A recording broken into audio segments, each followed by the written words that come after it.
Three things that make OGP relevant for civil society. First, it gives them a seat at the table that in many cases they didn't have, so by its design it creates space for civil society. Second, countries commit to very concrete things that they're going to change. So it's not vague words, big speeches at international conferences, it's real commitments that will make a difference, and you have them locked down in a plan. And third, if countries deliver on that dialogue with civil society and on implementing these commitments, is checked independently. We also have an opportunity as civil society to really inform the policy agenda. It's not just about civil society holding government to account, but it's also being an active participant in the policy planning process and helping to address really pressing citizen needs. Civil society in Ghana saw the Open Government Partnership Initiative as an opportunity to get some of the things that it has been fighting for a long time worked on by governments. Vitus, who's from Transparency International in Ghana, he heard about this OGP thing. He went to the first OGP conference. He came back, he talked to people in government, they got started.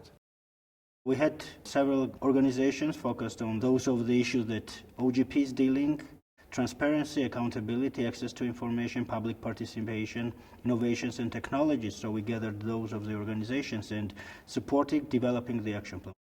Georgian case of public dialogue on OGP, and especially the forum that was created at the Ministry of Justice involving civil society, multilaterals and government institutions dealing with OGP, was recognized as one of the best because we have the same principle as the OGP. We have civil society and government representatives as the co-chair of the forum, and which are elected.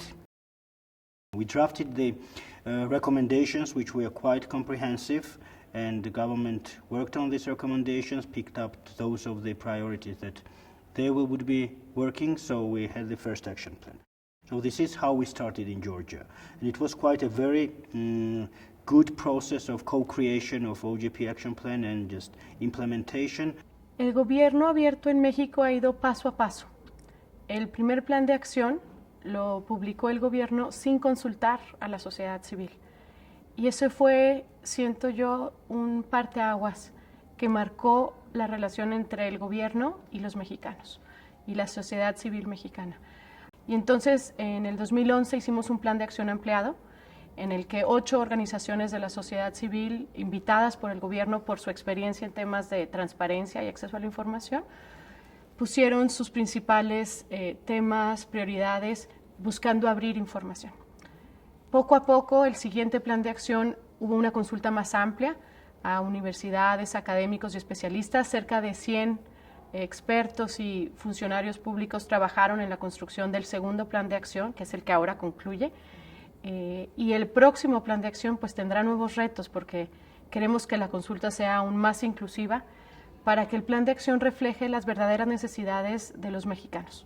A lot of what we do is having these frank conversations with civil society and saying, this is something different. This is not pamphleting from the outside. This is not an advocacy type of platform that we have. This is where you have to sit down and talk to the government, no matter how uncomfortable it is, and try to find the common ground, which is, I think, as much as we do in supporting civil society, it's challenging civil society as well. My biggest piece of advice to civil society would be to strategize as much as possible and to broaden the engagement within civil society as well. So ensuring that there's a large group of organisations and individuals involved in the OGP process, and going through a process of working out kind of where the opportunities lie, what are the tactics, and who are the best people to approach within government.